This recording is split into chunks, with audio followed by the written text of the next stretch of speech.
Well, hi there, it's Polly here with Mr. Snoots.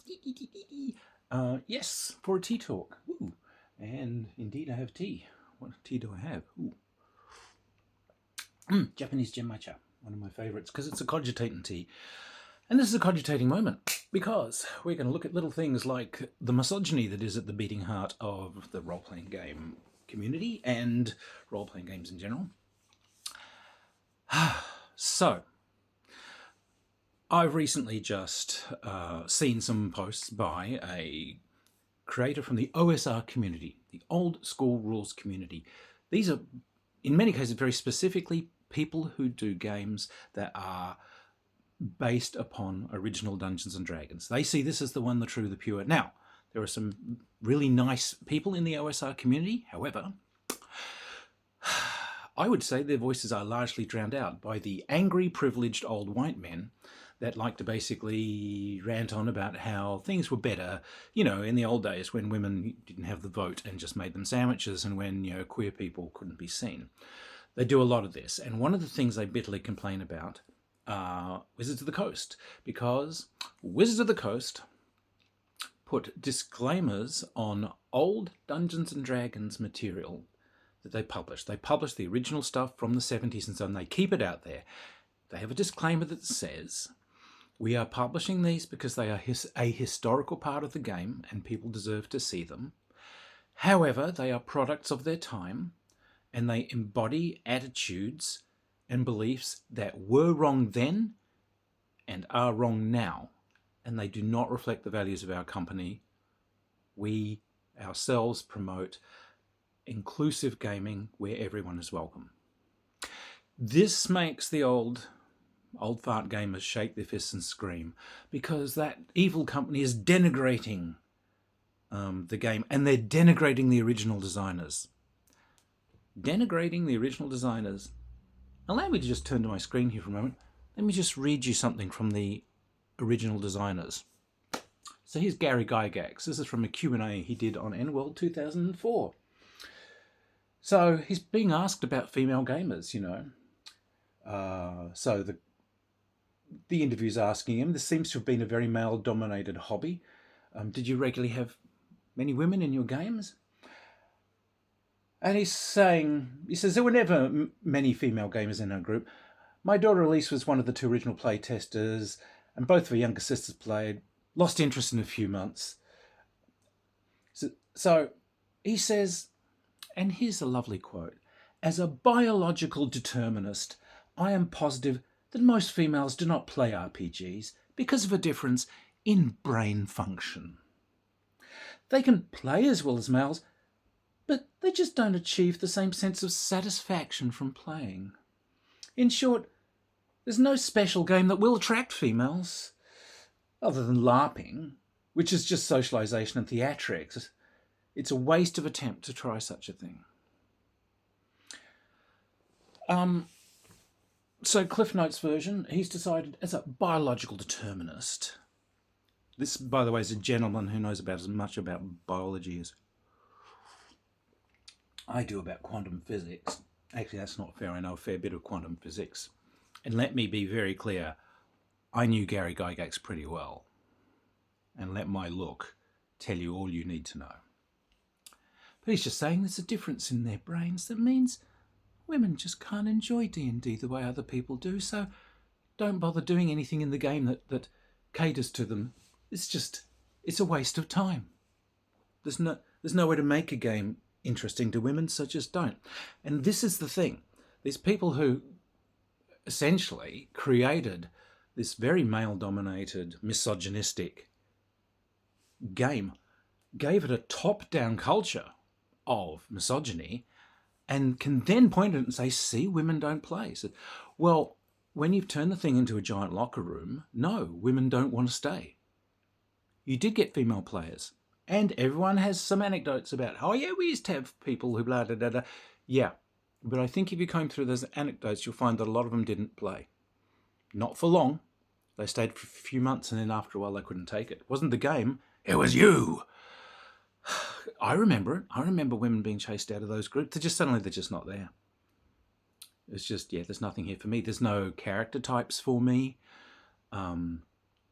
It's just not aimed at me. One of the first, the illustrations in the original game.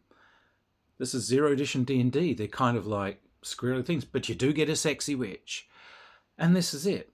Women in D&D, they can be victims, they can be heroines or whores. You get 3 choices. You're the princess that's rescued. That's pretty rare, by the way. If you're a hero, you are entirely a sexualized creature. It was literally chainmail bikinis and so on. The rules, by the way, say that you can't be very strong. They limit women. But mostly what it explores is women as whores.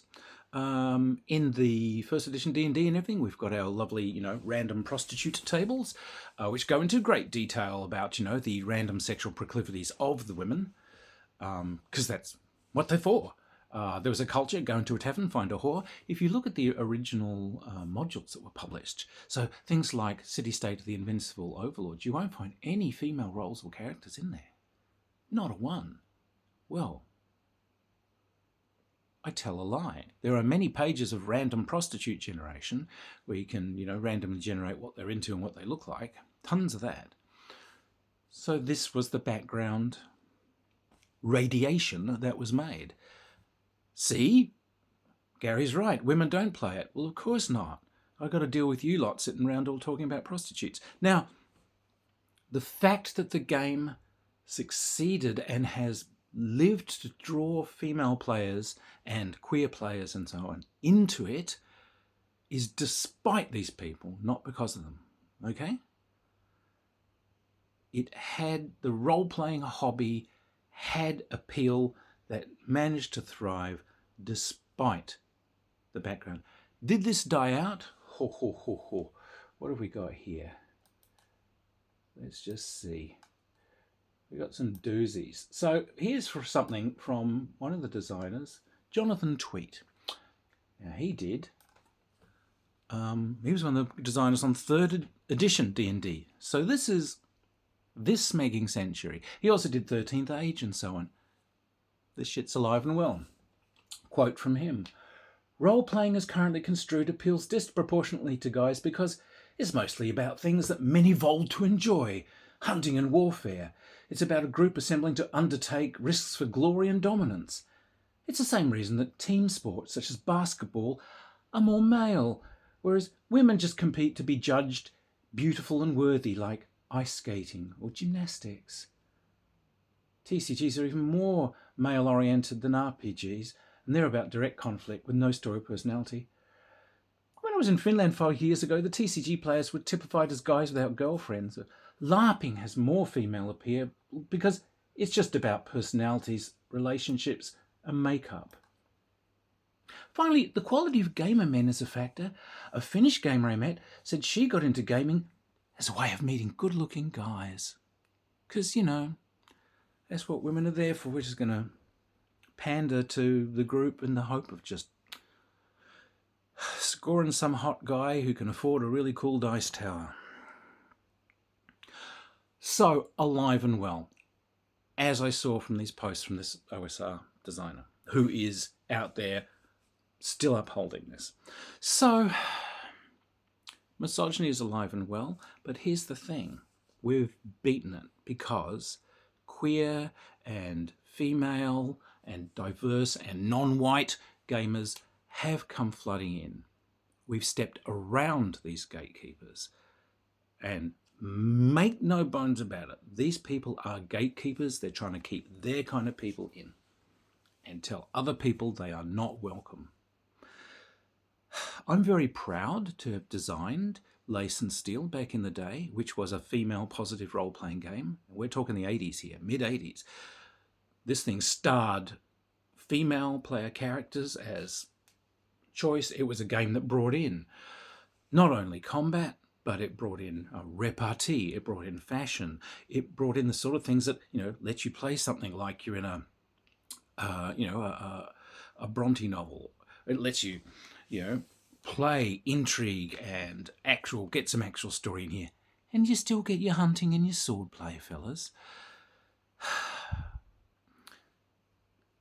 The other thing that came through pretty strongly in early Dungeons and Dragons was racism. Gary wasn't just a biological determinist. Oh, fuck no. He was, yeah, the racism ran strong in these ones. Racial determinism. All orcs are evil. All gnolls are evil.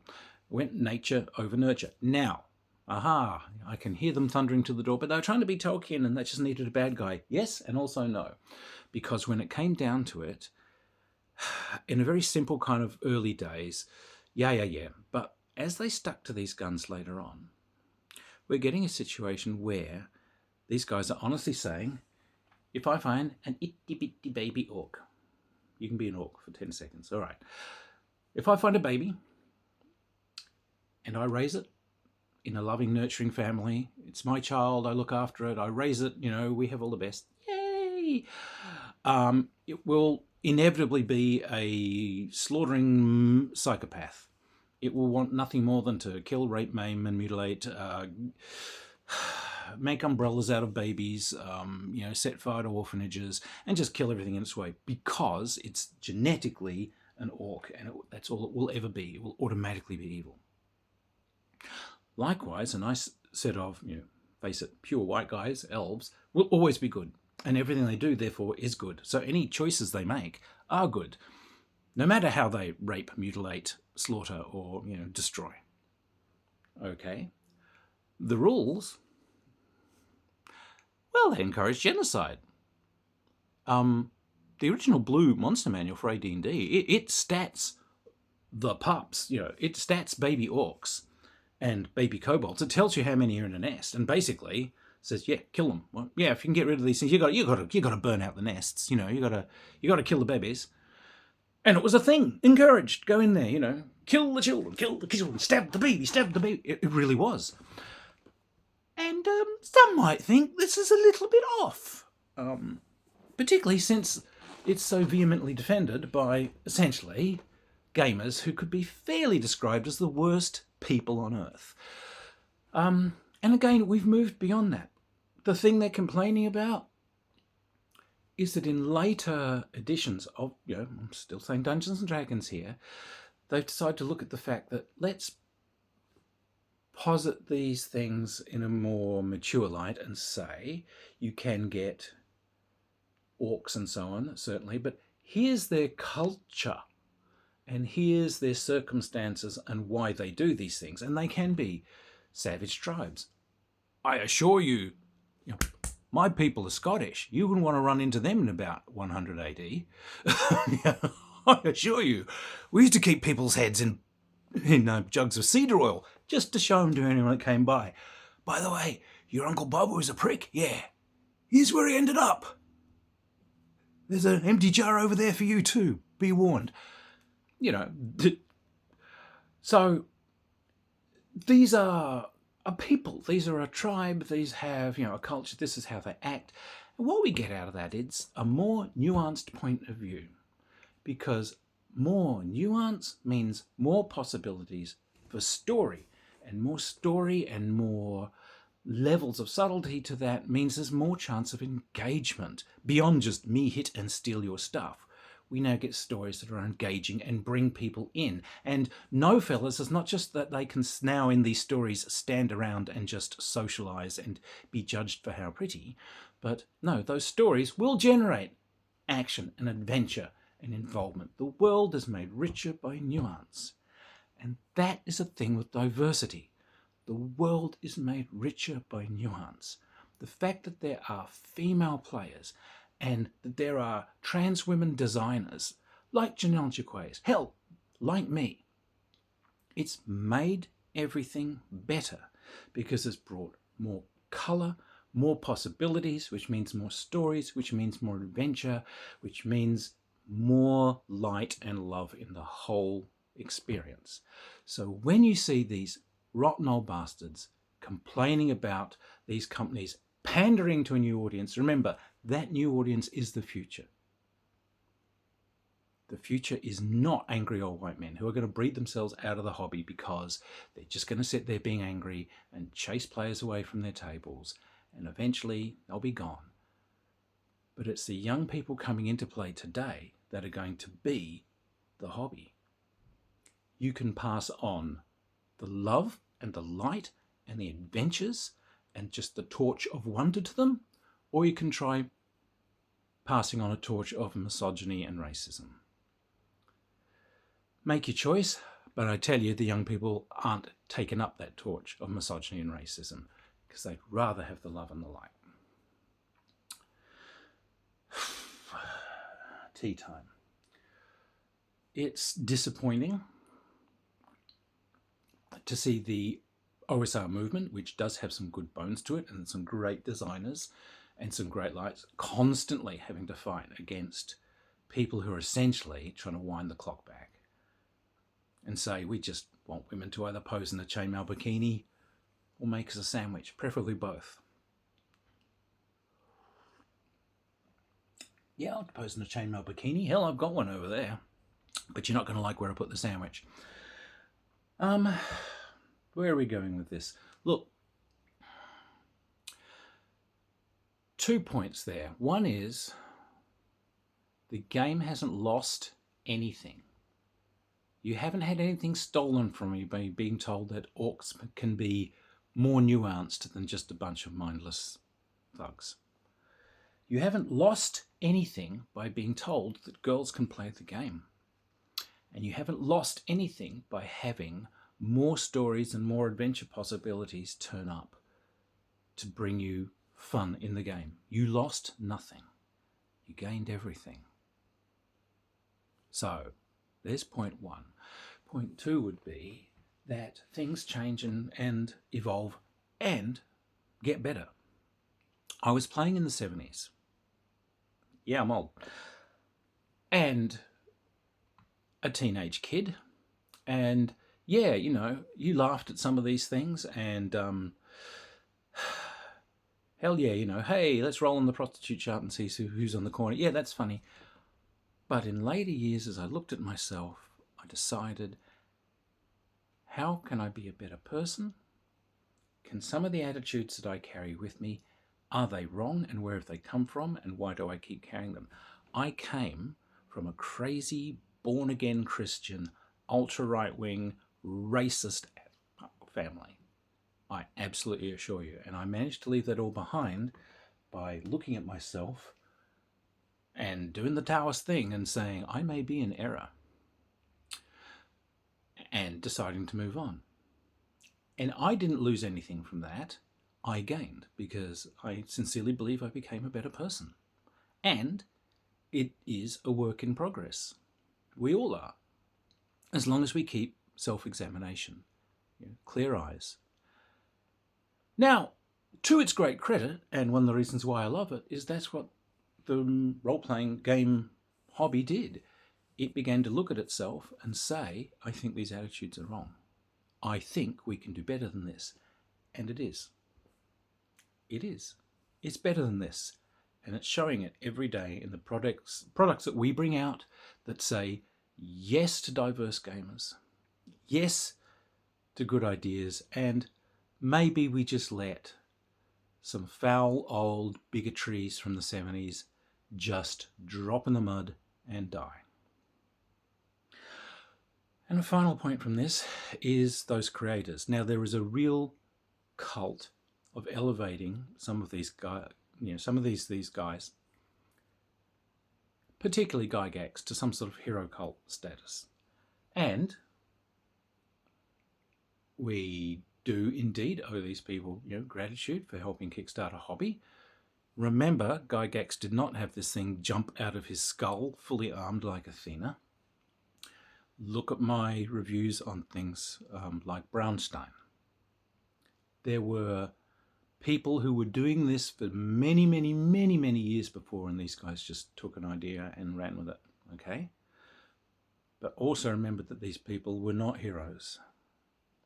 They were human, and they were deeply, deeply flawed humans. Don't elevate them to heroes, and do not give them a pass on bigotries that were absolutely wrong then. They were, and they knew it. Saying, oh yeah, it was the 70s. No. We knew then it was wrong. We knew it was wrong. I was there. We knew it was wrong. But we could get away with it, and we did. But these guys stayed on and embraced it. And they embraced it because they chose to. So, not a hero. A deeply flawed bunch of people. But thankfully, the hobby moved on away from them. It doesn't exist because of them. It moved on from them. Standing on the shoulders of giants.